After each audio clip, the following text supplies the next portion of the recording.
बारिश बरसना बंद हो जाती, जमीन खुश्क हो जाती, तो अहले मक्का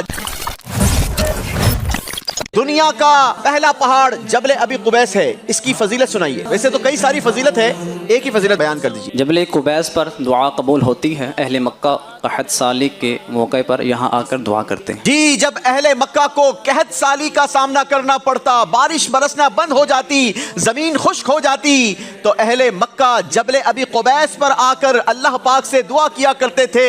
इनकी दुआ कबूल होती थी। जवाब टीम ने दुरुस्त दिया है जनाब। इशारे से चांद चीर दिया, छुपे हुए खुर